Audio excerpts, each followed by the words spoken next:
Don't touch it. It's my daddy's necklace. The little girl's voice trembled as tears rolled down her cheeks. She was barefoot, standing alone on the sidewalk, clutching a gold chain tightly in her fist like it was the only thing in the world that still belonged to her. Kelvin Williams froze. Completely. His heart skipped. His breath caught. He stared at the necklace, thick, gold, heavy, the same one he hadn't seen in 5 years. The one with his name carved into the back. The one that vanished after that night. He dropped to his knees. "Where did you get this?" he asked, voice unsteady. The girl stepped back, her small hand protecting the chain. "My mommy gave it to me," she said. "She said it's my daddy's, and I'm not allowed to let anyone touch it." Kelvin's hands trembled. The street noise faded into silence. "What's your name?" he asked. "Vera." "And your mommy?" She looked at him with clear, serious eyes. "Her name is Isabella." Kelvin felt the ground shift under him. That name. From 5 years ago. From a night he barely remembered. From a mistake he never thought would return. He swallowed hard. "Can you take me to her?" The girl nodded, turned, and started walking. And Kelvin, billionaire, untouchable, guarded, followed a little girl through dusty streets, unsure if his past was about to destroy him or save him. 5 years earlier, Isabella was just a girl trying to survive. She lived in a tiny shared room with her best friend Esther.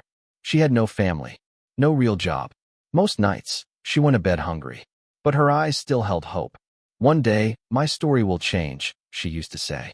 And when the hotel called to say she got the job, she cried like a child. Esther hugged her tight and whispered, "You see? I told you. It's starting." That night, Esther insisted they go out and celebrate. Isabella refused at first. She didn't like clubs, didn't like noise, but Esther begged. "One night. Just fun. You deserve it." She gave in. The club was loud, packed, spinning with lights and smoke. Isabella wore a simple black dress. Her smile was tired but real. Until the dizziness started. She had taken something earlier for a headache. A strong pill. Maybe too strong. Maybe mixed with the drink Esther gave her. Her head spun. Her feet felt like paper. She touched Esther's hand and whispered, "I need to lie down." She made her way upstairs quietly. Found her room slightly open. It was dark, empty. She stepped inside, sank into the bed, and closed her eyes. She didn't see the man who entered later. Didn't feel the weight of the world that brought him into that room. Didn't know his name. And when she woke up, he was gone. There was only a necklace beside her. Heavy, gold, with the name K. Williams. She held it in her hand like a question with no answer. A month later, her body changed. She was sick, nauseous, exhausted. The nurse at the clinic smiled gently and said, "Congratulations. You're pregnant." Isabella didn't scream. She didn't run. She sat down, stared at her shoes, and let the tears fall quietly. "I don't even know his name," she whispered later to Esther. "I didn't see his face. I don't even know if he knew I was there." She held the necklace tighter. "This is all I have." She kept the baby. She kept the necklace. And she never stopped working. Vera was born in a stormy August night. Small, beautiful, bright-eyed. She looked nothing like her mother. And everything like a second chance. Esther stayed for the first few years. Helped raise her. Until she got married and moved away. Isabella never blamed her. She learned to raise Vera on her own. She worked cleaning jobs. Waited tables. She skipped meals to feed her child. But she never complained. And when Vera turned 4 and asked, "Where's my daddy?" Isabella gave her the necklace. "This was his," she said, smiling through tears. "It's all we have. It's your treasure now." Vera wore it like armor. She never let anyone touch it. Now, 5 years after that forgotten night, Kelvin stood in front of a small wooden house in a part of town he'd never stepped into before. Vera opened the door. "Mommy, I brought someone." Isabella lay on a thin mattress, pale, sweating. Her hair was damp. Her lips cracked. When she saw Kelvin, her eyes narrowed. Confused. Searching. He stepped inside, unsure what to say. "I saw your daughter," he began. "She said you were sick." Isabella tried to sit up, but coughed instead. She looked at Vera. "You followed someone?" "No, Mommy. He helped me. He sent his driver to buy your medicine." Kelvin knelt beside her. He gently helped her sit up, placed a pillow behind her back, passed her a cup of water. His hands were shaking. She drank slowly, still watching him. "Do I know you?" she asked. He hesitated. Then his eyes dropped to the necklace on Vera's chest. That necklace, he said, voice quiet. It's mine. Isabella froze. What? I lost it. 5 years ago. The night I stayed at the Vortex Hotel. I was drunk. Heartbroken. I don't remember everything, but I remember that necklace. Isabella's hand flew to her mouth. You were in that room? Kelvin nodded slowly. I thought someone sent you. I didn't know. She looked down, her voice breaking. I woke up alone. I didn't know who you were. I just kept the necklace. I didn't even know if it was real. Kelvin looked at her, then at Vera, and suddenly everything made sense. He turned to the little girl, his voice barely a whisper. I think I'm your daddy. Vera blinked, then smiled, as if she'd known all along. Isabella couldn't speak. Her world spun. Kelvin reached out and gently took Isabella's hand. I don't want to walk away again, he said. Let me help. Let me be here. For you. For her. Isabella didn't answer. Not yet. But something in her eyes began to soften. And outside, the sun rose over the broken rooftops, quiet and golden, like the truth that had finally come home. Kelvin followed Vera's small figure down alleys he had never dared step into before. His polished shoes scuffed on broken concrete. He swallowed hard, feeling the weight of every gaze aimed at him as he walked past shuttered shops and stray dogs. Vera's hand in his was steady, though tiny and warm. The necklace swung over her heart, catching stray light. They paused in front of a weathered wooden gate. Vera pushed it open and led Kelvin into a cramped courtyard. Walls pressed in. Laundry fluttered overhead. A single bulb hung, flickering. Through a cracked door, a rough cough echoed. She opened it gently. Inside, the room was a bare rectangle. No fan. A thin mattress lay spread on a cold floor. The air hung heavy with sweat and sickness. The walls were cracked. The window glass half broken. The floorboards creaked in protest. In the center lay a woman, her body trembling. Fever burned her skin. Her breaths were shallow and labored. Her hair clung damp to her forehead. Her lips parted in silent pain. Mommy, I'm back, Vera said, her voice small but brave. She ran to the side of the bed and knelt beside her mother. Isabella's eyes fluttered open. She tried to sit, but pain forced her back down. Kelvin stepped forward, uneasy. He knelt on the threshold, unsure. I saw your daughter crying on the street, he said. She had this necklace. She said you were ill.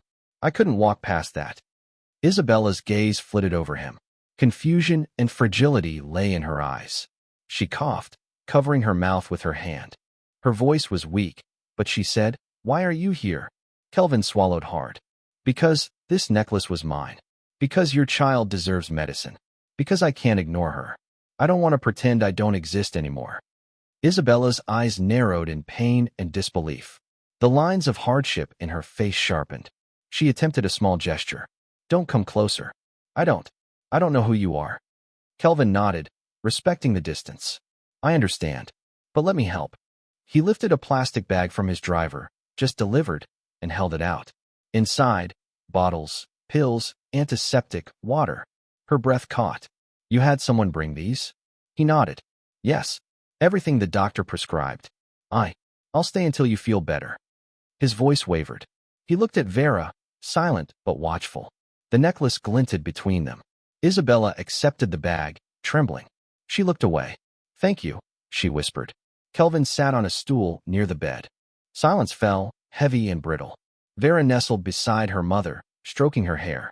The flickering bulb cast shadows on their faces, shifting like ghosts of things undone. Finally, Kelvin said, quietly, That necklace. I lost it 5 years ago. The last time I remember having it was after a night I barely recall. I stayed at the Vortex Hotel. I was hurting. I was reckless. I think I left that room without even knowing I had lost it. He swallowed. I never believed someone might have it again. Then I saw your daughter wearing it. Isabella's face went pale. She turned to Vera, eyes filled with fear and wonder. Vera looked up at her mother, her grip tight on the chain. You were that man, Isabella said, voice cracking. The accusation lingered in the stale air. Kelvin nodded, shame in his eyes. Yes, I was. I'm sorry. I don't remember everything. But I remember enough to know I wronged you. Isabella closed her eyes, tears spilling. She whispered, I woke up alone. I had faint memories. I didn't see your face. I was lost, I held on to that necklace because it was proof. Proof something happened. I raised Vera alone, with no name, no help, no promise. Kelvin's heart ached. He reached out, though stopped himself. You shouldn't have had to do that alone, he said, voice low. She shook her head. I had no choice. She is my life. Vera tilted her head, looking between them. Her voice small. Mommy, is he my daddy? Kelvin's chest tightened. He looked at Isabella. She was silent, tears running. He swallowed. Yes, Vera. I'm your daddy. Isabella's hands trembled. Vera's eyes widened in surprise, then softened into something radiant, relief. She touched the necklace gently, as though having a father made it something more alive. In that moment, they were a family in a broken room. Nothing polished, no grand declarations, but real. Kelvin rose slowly, glancing around the room. He saw the mildew stains, the cracked wall, the feeble window. He saw dreams deferred and love forced to live in shadow. He saw a mother pushing through pain and a little girl brave enough to carry a relic of a man she never met. He turned to Isabella. Where would you sleep tonight? Where is your safe place? His voice gentle, caring. She looked away. I don't know, this place has been home. Kelvin nodded. Then let me provide one. Let me bring you both to a place you deserve. A place you can rest, heal, be safe. Isabella's eyes flicked to Vera. The weight of a decision hung in the air. Her body sagged with years of struggle. Finally, she whispered, If I say yes, what changes? Kelvin's mouth curved in humility. Everything changes. You and Vera will come live with me, at least for now. We'll take one day at a time. His voice firm, hopeful. She looked at Vera's face, trusting, soft, hopeful. Then at Kelvin. I accept, she said. Vera smiled and pressed close. Kelvin exhaled. A burden shifted off his shoulders. That night, the black SUV glided back toward the Williams mansion. Guards turned, staff paused. Rumors flickered like shadows. But Kelvin rode with Vera in his arms, Isabella beside him, both silent but present. Inside the mansion, Kelvin prepared a room. Soft pillows, clean sheets, clothes for both, warm lighting. He watched Vera explore with quiet wonder.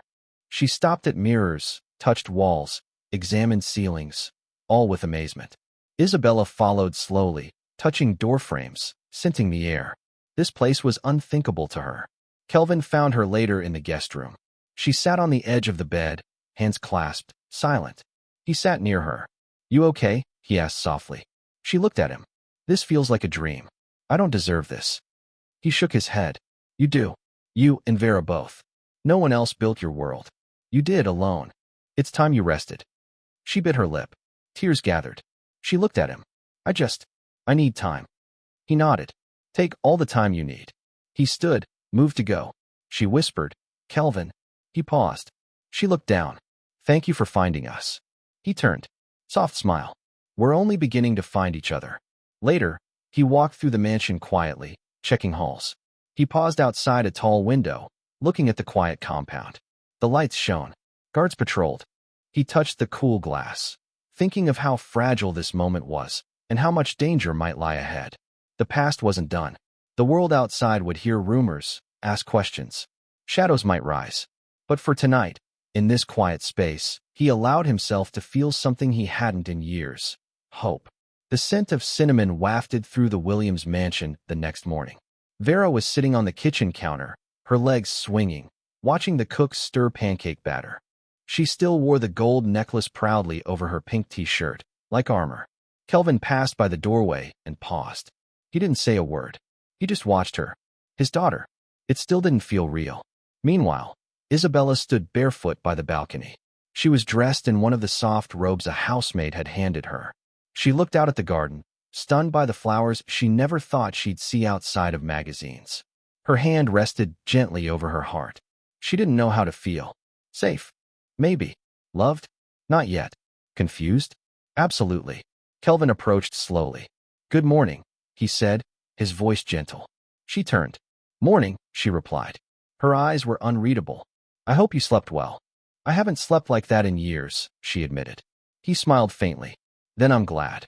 She looked away, down at the perfect grass. This place, it doesn't feel like it's mine.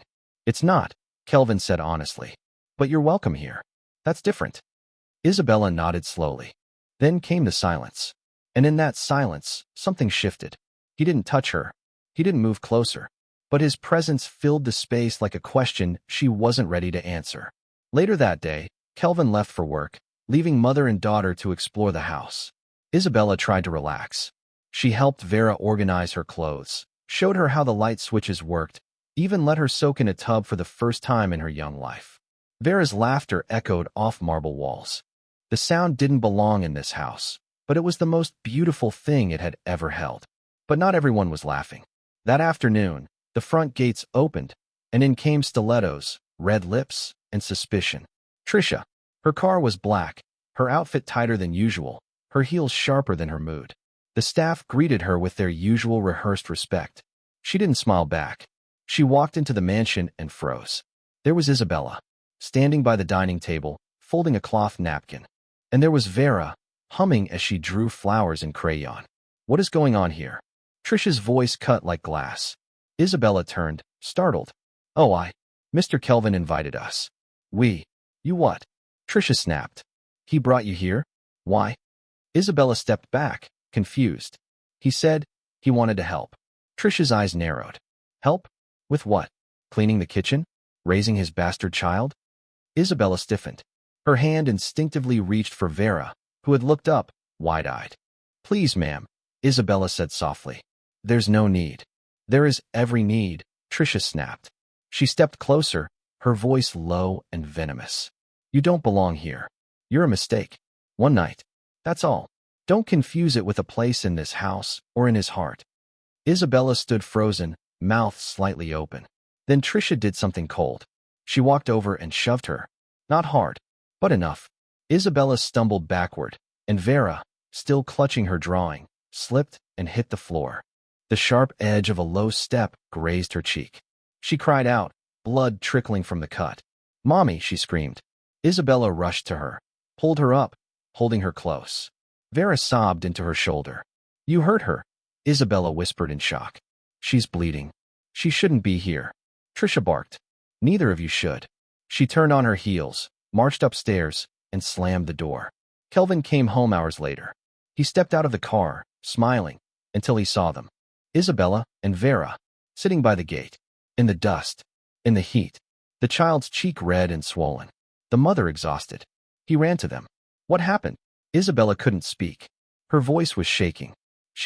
Your woman. She pushed us out. Vera got hurt.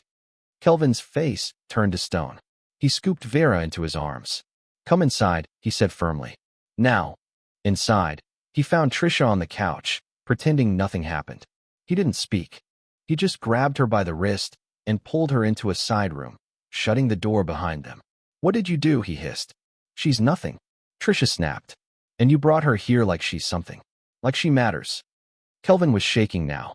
Not from fear. From rage. She's the mother of my child. And I'm pregnant. Trisha threw back. He blinked. What? She straightened, breathing hard. I'm carrying your child. He stared at her. For a long time. No, he said flatly. You're lying. She gasped. I'm not. You used to want kids. Then you didn't. Then you do again. Now you magically get pregnant the same week I find out I already have a daughter? He shook his head. You think I don't see the game you're playing? Tears filled her eyes, but he didn't soften. Kelvin, I love you. No, he said quietly. You love the life. Then he walked out. Past her. Past the housekeepers who pretended not to hear. And back to Isabella and Vera, who were now sitting on the staircase, holding each other. He dropped to his knees. I'm sorry, he whispered. I should have never left you alone here. This won't happen again. Isabella didn't reply, but she didn't pull away either. He lifted Vera and walked them upstairs himself. Past the portraits. Past the stairs. Past the questions waiting in every room. That night, after Vera had fallen asleep, Isabella stood by the window in her borrowed room. Kelvin joined her, leaning against the wall. She'll be okay, he said. I know, Isabella said. She's stronger than I am. He glanced at her. You're the strongest person I've ever met. She didn't respond to that. Instead, she whispered, why now? After all this time? He didn't have an answer. But maybe some answers come not in words, but in actions. Like carrying a wounded child past pride. Like walking away from a lie. like sitting beside the woman you forgot you once broke. Outside, the sky was dark, but inside the room, something had begun to glow again. Not love, not yet, but the quiet possibility of it. The days that followed were quiet, but the silence wasn't peace. It was the kind of quiet that held its breath before a storm. Vera healed fast. Children always do. The cut on her cheek faded into a faint pink line, and soon she was laughing again, running barefoot through the halls, exploring every room in the mansion like it was a new world she was meant to rule. She had even named the biggest guest room her castle. Isabella, on the other hand, didn't heal as easily. She smiled when Vera smiled. She thanked Kelvin when he offered help. She ate the food, used the towels, wore the soft robes. But inside, she still lived in that one-room apartment in her heart, tired, small, and always afraid someone would open the door and take everything away again. One evening, Kelvin found her alone in the garden. She sat on the edge of the stone fountain, her legs crossed, fingers twisting a blade of grass. He approached without speaking, just sat beside her. She didn't look at him, but she said, "You have a beautiful home." He nodded. "Doesn't mean much if it's always empty." She turned to him then. Her face was calm, but her eyes were tired. "You're not empty, Kelvin. You just lost your way." "And you think you're my compass?" he asked with a faint smirk. "No," she said, "but maybe Vera is." He looked down at the grass. "She's everything. I didn't know what I was missing until I saw her. Until she said, 'Don't touch it,' like she was guarding more than just a necklace." Isabella smiled, barely. She's had to be strong. She was born with no father, no money, no promises. Just me. And a necklace I didn't understand. Kelvin leaned back, hands braced behind him. "Do you remember anything from that night?" "I remember walking into the wrong room," she said. "I remember the smell of whiskey and cologne. I remember being scared, then waking up alone." He closed his eyes. "I was broken," he admitted. "Back then, I had just lost millions in a betrayal. I didn't care about anything. That night, I don't even remember faces. Just shadows." "You left money," she said. "And the necklace. I thought I was helping someone feel less abandoned." She looked at him sharply. "You thought money could do that?" Kelvin didn't reply, because deep down, he had. The conversation ended there, but the space between them had changed. Not closer, not romantic, just real. Two people staring at something raw between them. Not history, but truth. The next day, Chief Williams arrived. Kelvin's father stepped out of his black car with his usual elegance. Tailored suit, silver hair, eyes like knives. He was a man who liked control, and he wasn't used to surprises. He walked into the living room and stopped. Vera was on the floor, building a tower with books. Isabella sat nearby, sewing a small tear in a curtain. Chief Williams narrowed his eyes. "Who are you?" Kelvin stepped in quickly. "Dad, let me explain." The old man crossed his arms. Kelvin took a breath. "This is Isabella. And this," he said, pointing gently, "is my daughter, Vera." Chief Williams didn't blink. "You're what?" "My child," Kelvin repeated. There was a pause, long and cold. Then Chief Williams turned slowly to look at the little girl. She looked up, smiled, and said cheerfully, "Hello, Grandpa." The old man's eyes softened. Just a fraction. Later, he and Kelvin stood on the balcony. "You always did things your own way," Chief Williams said. "But this changes things." Kelvin didn't argue. "You're engaged to Trisha." "I'm not," Kelvin said. "I never proposed. But you will. You were going to." "I was mistaken." His father studied him. "And now, I want to be a father. For real this time. To Vera. To the child I didn't know I had. And I want her mother in her life. Not as a guest. As family." Chief Williams was quiet. Then he nodded once. "Then act like it." And left. That night, Trisha returned. Not in heels. Not with a dramatic entrance. She walked into the mansion slowly, carrying a small suitcase. Kelvin met her at the door. "I need to say goodbye properly," she said. Her voice was small. For the first time, unsure. He let her in. They sat on opposite ends of the couch. Vera was asleep upstairs. Isabella was reading quietly in a guest room. "You were right," Trisha said. "I lied. I know. I panicked. I saw her. I saw the child, and I knew everything was slipping away." Kelvin didn't gloat. He just listened. "I never meant to be cruel. I just didn't know how to fight for love the right way." He nodded. "Love isn't something you fight for. Not like that. If you have to use lies, it's not love. It's fear. She smiled sadly. I guess I was afraid then. He walked her to the door. As she stepped outside, she turned once more. She's lucky, she said. That woman. She's strong, Kelvin replied. Like our daughter. Trisha blinked. Your daughter. He nodded. My world. The door closed gently. And that was the end of that chapter. But something new was beginning. The next morning, Isabella found a letter on her bed. Neatly written. Signed with Kelvin's name. It wasn't a proposal. It wasn't poetry. It was simple. You don't owe me anything. But if there's room in your heart, for healing, for trust, for trying again, I'd like to walk with you. Slowly. One step at a time. Not because I should, but because I want to. Yours, Kay. Isabella sat on the edge of the bed, the letter pressed to her chest. And for the first time in years, she allowed herself to hope for something she had buried long ago. A beginning. Not perfect. Not fairy tale. But real. And maybe, just maybe, enough. It began with blood. Just a drop. Barely a bloom. Spreading on Vera's soft cheek as she cried in her mother's arms by the gate of a mansion that no longer felt like shelter. Isabella held her daughter tightly, pressing a torn piece of cloth to the wound, while sweat mixed with tears on her forehead. She hadn't eaten. She hadn't rested. And now her child was hurt. Again, because of her. Because she dared to believe life could finally be kind. The heat was merciless. The sun felt like judgment. And the woman who had shoved them out stood inside in a silk robe, sipping chilled juice like she hadn't just pushed a child into a gate. When Kelvin's car pulled into the driveway, the first thing he saw was red. Not just Vera's cheek, but rage. He jumped out, heart pounding, and ran toward them. What happened? He shouted, kneeling in front of Vera. Isabella couldn't speak. Her voice broke as she held Vera close. Kelvin turned to the mansion, jaw tight, and then he stormed inside. He found Trisha in the living room, legs crossed, watching TV. She looked up, startled.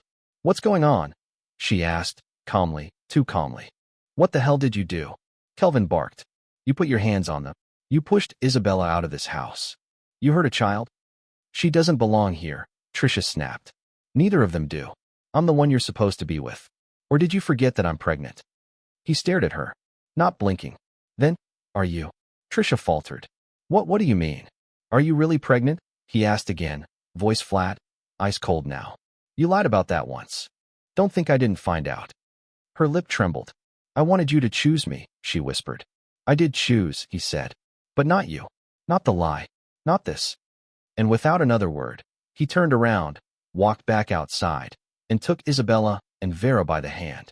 Come inside, he said. Now. But Isabella shook her head. She said we don't belong here. Maybe she's right. Kelvin knelt in front of her. This is your home. Not hers. Not anymore.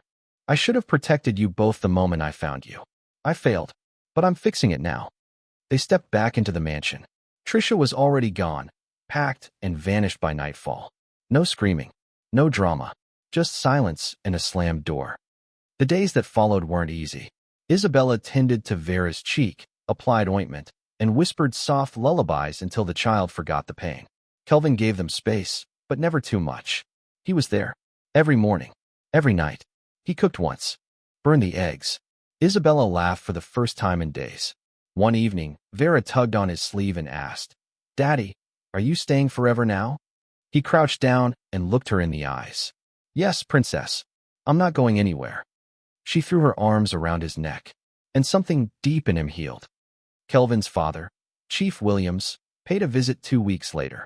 He walked into the mansion expecting the usual, soft jazz, fresh coffee, his son pacing in business calls. Instead, he found Vera riding a stuffed unicorn down the hallway and Isabella teaching her how to say entrepreneur from a children's book. Chief Williams watched quietly for a moment, then pulled Kelvin aside. Son, he said, voice low. You look different. Better? Kelvin asked with a smirk. Human, his father replied. The past still lived in Isabella. Quietly, like a scar under her skin. Some nights, she stared at the ceiling long after Vera had fallen asleep, wondering how it all unfolded the way it did, wondering if it would last. Kelvin noticed. One night he climbed into bed beside her, kissed her shoulder, and said, You're allowed to be afraid. But I'm not leaving. You can test me as long as you want. She rolled over, eyes glistening. You mean it? He He nodded. All of it. Then came the ring. Not dramatic. No kneeling. Just a velvet box on the kitchen table after a quiet dinner. Inside, a thin gold band and a single sapphire, the color of Vera's favorite crayon. Isabella opened it slowly. Is this a proposal? She asked. No, Kelvin said. This is a question. She stared at him. You still think I'm the man from that hotel room, he said. And maybe I am. But I'm also the man who watched you carry our daughter with nothing but strength. Who saw you build a life with bare hands. Who fell in love not with a memory, but with you. Here, now. Tears welled in her eyes. I've been alone so long, she whispered. I don't know if I know how to let someone in. Kelvin reached across the table. Then let's figure it out together. She closed the box, then leaned forward and said, Okay. The wedding wasn't royal, but it was real. A backyard garden, music from a speaker, guests who knew them by name, not by headlines. Vera wore a white dress to match her mother's and walked down the aisle carrying the rings like sacred treasure. When Kelvin kissed Isabella under the soft sun, Vera clapped and shouted, Finally! The guests laughed. Kelvin's father smiled, wiping away a single tear with the back of his hand. That night, when the lights dimmed and the guests had gone, Isabella stood alone in the garden, the wind in her hair, the smell of flowers thick in the air. Kelvin stepped up behind her. Do you ever think, she said softly, how strange it all was? Every day, he replied. Would you change anything? She asked. He thought about it, then shook his head. No, he said, because it all led me here. To you. She turned, smiled, and kissed him like it was the first time. Like if you believe that broken beginnings can still lead to beautiful endings. Subscribe for more powerful, emotional stories that hit deep. Comment below. Would you have taken Kelvin back? Or walked away forever?